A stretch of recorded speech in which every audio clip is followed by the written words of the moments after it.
নমস্কার। নমস্কার নমস্কার। আপনি এত কম দিনের মধ্যে এই রকম কোয়ালিটির সার তৈরি করে দিতে পারবেন আমরা ভাবতেই পারিনি। আমরা 1 কোটি টাকায় এই সারের সমস্ত সত্ত্ব কিনে নিতে চাই। 1 কোটি টাকা? এছাড়া আমরা আপনার কোম্পানিকেই এই সার তৈরির বরাত দিচ্ছি। আপনার কোম্পানি আমাদের এক্সক্লুসিভ সাপ্লায়ার হিসেবে কাজ করবে। আপনি রাজি তো ম্যাডাম? পুতুল, তুমি পেরেছো পুতুল। কোনো ট্রেনিং ছাড়া, কোনো ইউনিভার্সিটি ডিগ্রি ছাড়া তুমি এমন একটা সার বানিয়েছো যে কোটি টাকায় বিক্রি হচ্ছে। সত্যি পুতুল, তুমি নিজের পুতুল টিটিভি নামটা ঘুচিয়ে দিয়েছো। তুমি আজ থেকে পুতুল টিটিভি না, আজ থেকে তুমি প্রীতি পুতুল। টেনে টেনে পাস না।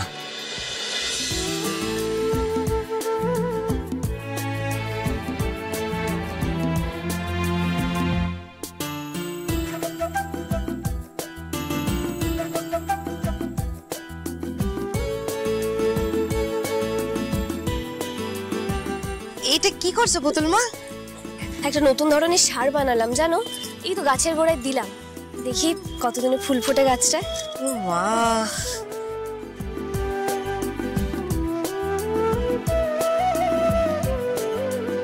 এসো।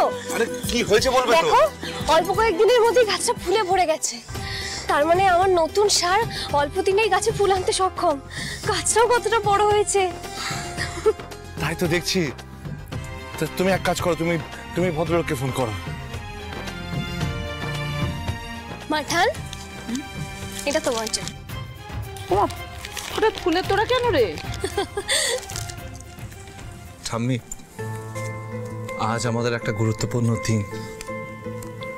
আমি বলতাম না, আমি পরিশ্রম করে নিজের পায়ে দাঁড়াবো।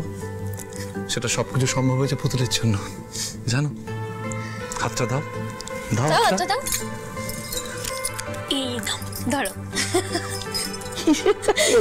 আমাদের নতুন গাড়ির চাবি মাঠান। হ্যাঁ, আমাদের কোম্পানিটা তো এখন অনেক বড় হয়েছে। একটা নতুন কারখানা হয়েছে, অনেক বড়। সেখানে অনেকজন কাজ করছে জানো, কোটি কোটি টাকার ব্যবসা হচ্ছে। প্রায় 300 জন মতো কাজ করছে।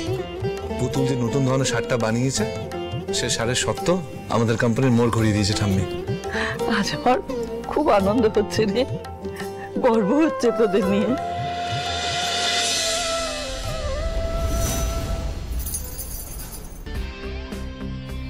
এই যে ছোট মাঠান, এই হলো আমাদের দুর্ভাগ্যের চাবিকাঠি, মানে অফিসের চাবি। দারোয়ান দিয়ে গেছে, অফিস বন্ধ হয়ে গেছে। নিন নিন, ধরুন ধরুন ধরুন। বন্ধ হয়ে গেছে মানে? উমা, সে কি এত কিছু বোঝে না, এটা বুঝতে পারছেন না? বন্ধ হয়ে গেছে মানে আমাদের কোম্পানি পার্মানেন্টলি বন্ধ হয়ে গেছে, তালা পড়ে গেছে। এটা তো আমারই ছিল। অফিসে কোনো স্টাফ নেই, কোনো ওয়ার্কার নেই, আমরাও যাচ্ছি না কাজ নেই বলে। তালা তো পড়ারই কথা।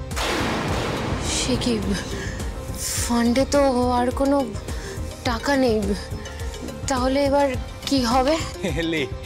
এবার কি হবে? এবার এই প্রশ্নের উত্তর খুঁজে কি হবে? ফান্ড নেই, টাকা নেই। হ্যাঁ, মানে কোম্পানিটাকে ওই বোতলের চিনি দিয়ে চলবে যে হুশ করে বোতল থেকে বেরিয়ে আসবে আর কোম্পানি চলবে এইভাবে? একদম বাজে কথা আমার সাথে বলবে না। হ্যাঁ, ফান্ডের টাকা শেষ হলো কি করে? এই তোমরা বেশি বেশি করে টাকা তুলে ফান্ডের সব টাকা শেষ করেছো। Madam madam madam, sorry sorry. আমার কাছে স্ট্যাটিস্টিক্স আছে, প্রয়োজনে আমি দেখিয়ে দিতে পারি যে প্রত্যেক মাসে সবচেয়ে বেশি পয়সা আপনি তুলেছেন। আরে বাবা, পয়সা তুলেছে কে তোলেনি এইসব নিয়ে কথা বলে কি লাভ? মুদ্রা কথা হচ্ছে, আমি একটাই কথা বুঝি, তোমাকে কোম্পানির বিজনেসের দায়িত্ব দেওয়া হয়েছিল। তাহলে কি তুমি আমরার বিজনেস করছিলে? আমি আমরার বিজনেস করছিলাম? হ্যাঁ, আমি কাস্টমার আনিনি, সে পয়সায় ইনকাম হয়নি, সেখান থেকে ইনকাম হয়নি। সেই পয়সা তোমরা সবাই মিলে ফুর্তি করনি, পার্টি করনি। ও পার্টি যেন আমি একাই করেছি, একাই দামি স্কচ খেয়েছি, একাই স্টার্টার খেয়েছি, সব আমিই গিলেছি নাকি? তার মানে তুমি একা পার্টি করনি, আমি করেছি। না, আমি তো সেলাই তুমিও করেছো, অবশ্য সেই দায়টা কে নেবে? চুপ করো তোমরা এবারে। মানে এটা কি নিজেদের মধ্যে খেও খেয়ে করার সময়? আমি বুঝতে পারছি না, তোমরা কি স্কুলে পড়ো?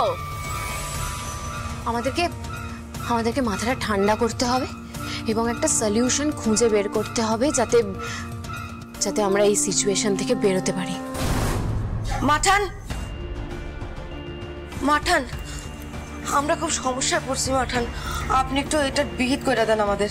কি হয়েছে চাপার? আমরা মানে কাদের কথা বলছো তুমি? দাঁড়ান, আসো গো, তোমরা সবাই ভিতরে আসো।